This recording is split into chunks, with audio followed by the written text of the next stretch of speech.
नमस्कार। आप सभी विद्यार्थियों का बहुत बहुत स्वागत, अभिनंदन, आदाब, आभार, इकबाल, खैर मकदम ऑन यूट्यूब चैनल बीपी दलपरा। हमारा जो टॉपिक चल रहा है रीट लेवल फर्स्ट व सेकंड को लेकर संपूर्ण हिंदी व्याकरण, जिसमें नवीन हिंदी व्याकरण जो रचना पुस्तक चलती है उसको आधार बनाते हुए जो टॉपिक चल रहा है, यानी पिछली वीडियो में हमने पढ़ा था विकारी शब्द यानी संज्ञा से संबंधित महत्वपूर्ण प्रश्नोत्तरी चल रही है। तो हमने पिछली वीडियो में कई सारे क्वेश्चनों पर चर्चा की थी, तो उसी को आगे बढ़ाते हुए आज का प्रश्न शुरू करते। तो क्वेश्चन है, निम्न में से व्यक्तिवाचक संज्ञा नहीं है। आपको बताना है कि इनमें से व्यक्तिवाचक संज्ञा नहीं है। जो विकल्प दे रखे हैं उनमें से, चारों विकल्पों में से व्यक्तिवाचक संज्ञा नहीं है। गोदान, गोदान व्यक्तिवाचक संज्ञा है क्योंकि यह किसी पुस्तक का नाम है। राजस्थान पत्रिका, यह भी एक पत्र पत्रिका का नाम है। समुंदर, जनवरी, तो इनमें से कौन सा आंसर है इसकी व्यक्तिवाचक संज्ञा यानी समुंदर। समुद्र क्या है? जातिवाचक संज्ञा है। समुद्र क्या है? जातिवाचक संज्ञा है। और गोदान, राजस्थान पत्रिका और जनवरी, ये सब क्या है? व्यक्तिवाचक संज्ञा है। इसी तरीके से हम आगे बढ़ते हैं अगले क्वेश्चन की ओर। अगला क्वेश्चन है अपना, निम्न में से क्रिया से बनी भाववाचक संज्ञा है। आपको बताना है कि क्रिया से बनी जो भाववाचक संज्ञा है कौन सी है। चारों विकल्प में से बताइए कि भाववाचक संज्ञा है तो मूर्खता या बचपन या सुंदरता या घबराहट।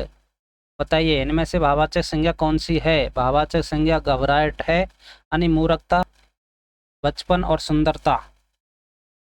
घबराना क्रिया से बनी भाववाचक संज्ञा क्या बन गई? घबराहट। और क्रिया से हम जैसे घबराना को घबराहट बना देते हैं, क्रिया क्या है? घबराना। और घबराना से हम भाववाचक बनाएंगे तो क्या? घबराहट। जैसे सजाना से सजावट बना देते हैं, जैसे मारना से मार बना देते हैं ना, लड़ना से लड़ाई, थकना से थकावट, दौड़ना से दौड़, हंसना से हंसी, ये सब क्या है? भाववाचक संज्ञा, यानी क्रिया से हम भाववाचक संज्ञा बना सकते हैं। उसी तरीके से हम विशेषण से भी भाववाचक संज्ञा बना सकते हैं। और इसमें जो ऑप्शन दे रखा है मूर्खता, यानी मूर्ख क्या है? विशेषण है। मूर्ख क्या है? विशेषण। तो विशेषण से क्या बन गया? मूर्खता, यानी भाववाचक।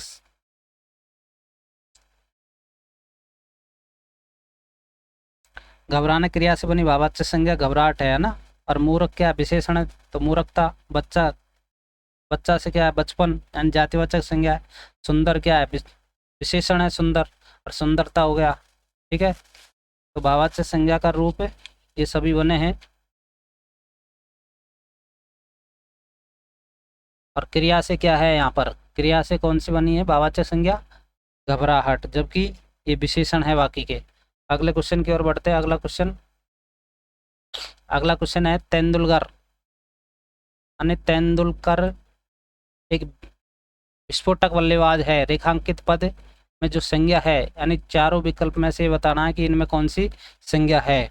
तेंदुलकर में कौन सी संज्ञा है? भाववाचक संज्ञा, जातिवाचक संज्ञा, या फिर जातिवाचक संज्ञा, या फिर इनमें से कोई नहीं। तो बताइए चारों विकल्प में से कौन सा आंसर सही होगा इसका।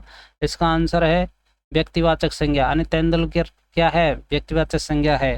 भाववाचक संज्ञा किसे कहा जाता है? आपको पता है कि भाववाचक संज्ञा किसी भाव, गुण, दशा, अवस्था आदि का क्या बोध करा है, उसे क्या है? भाववाचक संज्ञा कहते हैं। जातिवाचक संज्ञा, तेंदुलकर में कौन सी संज्ञा है? जातिवाचक संज्ञा है। कि जातिवाचक संज्ञा का कोई शब्द जब किसी व्यक्ति विशेष के अर्थ में क्या है? रूढ़ हो जाता है, तो उसे क्या है? व्यक्तिवाचक संज्ञा कहा जाता है। जैसे जातिवाचक संज्ञा, जातिवाचक जिन संज्ञाओं से एक जाति के अंतर्गत आने वाले सभी व्यक्ति, वस्तु, स्थानों के नाम जातिवाचक संज्ञा होती है। और ठीक है, इसी तरीके से आगे बढ़ते हैं। अगला क्वेश्चन है, निम्न में से किस विकल्प में जातिवाचक संज्ञा नहीं है। आपको बताना है कि इनमें जो 4 विकल्प दे रखे हैं उनमें जातिवाचक संज्ञा नहीं है। लोया, लड़की, शैशव और पुस्तक। यानी लोया, लोया क्या है? एक जातिवाचक संज्ञा है। लड़की, लड़की भी क्या है? एक है जातिवाचक संज्ञा है। और पुस्तक, पुस्तक भी क्या है? जातिवाचक संज्ञा है। जबकि यहाँ पर शिशु से बना है क्या? शैशव। तो इसका आंसर क्या होगा? शैशव। यानी शैशव एक जातिवाचक संज्ञा नहीं है। ये क्या है? भाववाचक संज्ञा है जो जातिवाचक संज्ञा से बनी है। जैसे कि जातिवाचक संज्ञा से हम भाववाचक बनाते हैं ना, जैसे शिशु से शैशव बन गया, जैसे बूढ़ा से बुढ़ापा बन गया, मनुष्य से मनुष्यता बन गया, डाकू से डकैती, नौकर से नौकरी, वकील से वकालत, शिशु से शैशव बन गया, है ना। और विभू से वैभव बन गया, जैसे भक्त से भक्ति बन गया, जैसे गुरु से गौरव बन गया, बच्चा से बचपन बन गया। तो इसी तरीके से यहाँ पर जाति से हम क्या है? भाववाचक बना सकते हैं। और बाकी की जो विकल्प दे रखे हैं उनमें क्या? लोया, लड़की, पुस्तक, ये सब क्या है? जातिवाचक संज्ञा है। अगले क्वेश्चन की ओर बढ़ते हैं। अगला क्वेश्चन है मिट्टी, मिट्टी, पीतल, तामा आदि शब्द किस संज्ञा के उदाहरण है? आपको बताना है कि मिट्टी, पीतल व तामा आदि शब्द किस संज्ञा के उदाहरण है। यानी द्रव्यवाचक संज्ञा के, या समूहवाचक संज्ञा के, या जातिवाचक संज्ञा के, या भाववाचक संज्ञा के। तो इसका आंसर क्या है? इसका आंसर है द्रव्यवाचक संज्ञा। यानी मिट्टी, पीतल, तामा ये सब क्या है? द्रव्यवाचक संज्ञा है। और आपको पता है द्रव्यवाचक संज्ञा से उस द्रव्य या पदार्थ का बोध होता है हमें, जिसे हम माप या तोल सकते हैं, उसे क्या कहा जाता है? द्रव्यवाचक संज्ञा कहते हैं। जैसे किसी धातु का नाम है, जैसे पीतल आ गया, पीतल, तामा है धातु, लोया है, सोना चांदी, पीतल। जैसे किसी पदार्थ का नाम है, ये सब क्या है? द्रव्यवाचक संज्ञा के अंदर आती है। जैसे दूध संज्ञा है, दूध क्या है? दूध तो जातिवाचक संज्ञा है। तो इसका आंसर क्या होगा? द्रव्यवाचक। ठीक है, आगे बढ़ते हैं। अगला क्वेश्चन है संज्ञा शब्द से बना विशेषण है। यानी संज्ञा से, जो संज्ञा शब्द है उससे बना विशेषण कौन सा है इसमें? जैसे धार्मिक, अंकित, जटिल या उपयुक्त सभी। तो इसका आंसर क्या होगा? इसका है धार्मिक। धार्मिक क्या है कि धर्म संज्ञा शब्द है।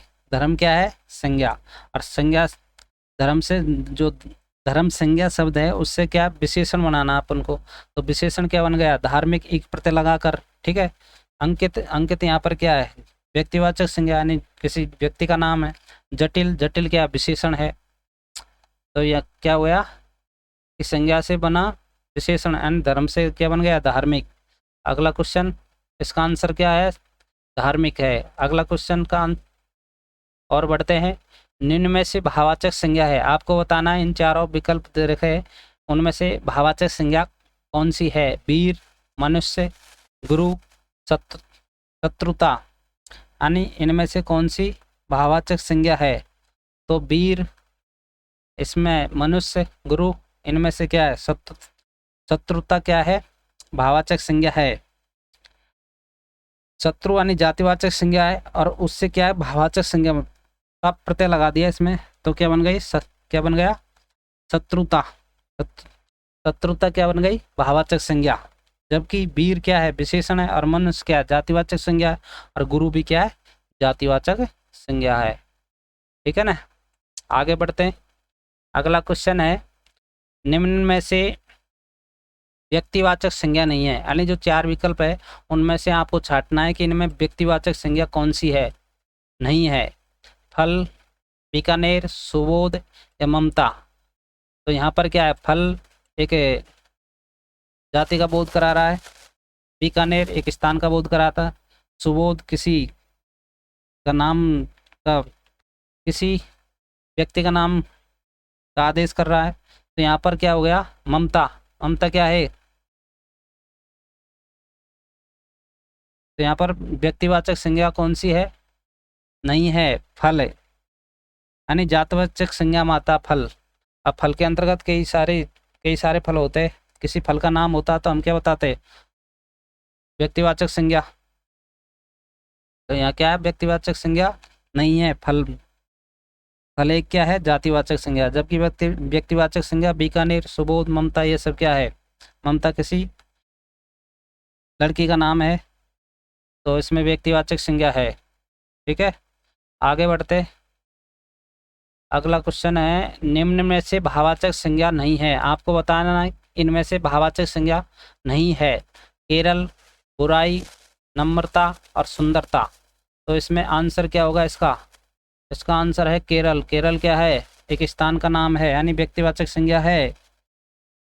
और व्यक्तिवाचक संज्ञा किसे कहते हैं? वे संज्ञा शब्द जो किसी एक विशेष व्यक्ति, वस्तु, जानवर, स्थान का बोध कराए, यानी व्यक्तिवाचक संज्ञा कहलाती है। बुराई, नम्रता और सुंदरता, ये सब क्या है? ये सब है भाववाचक संज्ञा है। यानी बुरा क्या है? विशेषण। नम्र क्या है? विशेषण। और सुंदर भी विशेषण। इसमें क्या है कि प्रत्यय लगने से बुरा से बुराई हो गया, नम्र से नम्रता हो गया, और सुंदर से सुंदरता, ये सभी क्या है? भाववाचक संज्ञा है तीनों। ठीक है, केवल एक केरल है जो क्या है? व्यक्तिवाचक संज्ञा है। अगला क्वेश्चन है, निम्न में से भाववाचक संज्ञा है, आपको बताना है इनमें कि भाववाचक संज्ञा कौन सी है। पुस्तक, प्यास, सूर्य और केला। पुस्तक, तो पुस्तक और प्यास, सूर्य और केला। तो पुस्तक और केला तो क्या हो गई? जातिवाचक। ठीक है, यानी पुस्तक किसी, जैसे इसमें इसको जातिवाचक संज्ञा, जैसे रामायण है, किसी पुस्तक का नाम आ जाता, बाइबल है, कुरान है, तो वो तो क्या है? व्यक्तिवाचक संज्ञा में जाती। लेकिन यहाँ पर क्या है? पुस्तक है, यानी एक ग्रुप का, तो जातिवाचक संज्ञा हो गई। और मेला, मेला, वो केला, केला भी क्या है? जातिवाचक संज्ञा है। और व्यक्तिवाचक सूर्य है, सूर्य एक है केवल, तो व्यक्तिवाचक होगा। तो यहाँ पर भाववाचक संज्ञा कौन सी है? प्यास, प्यास होगी भाववाचक संज्ञा। अगला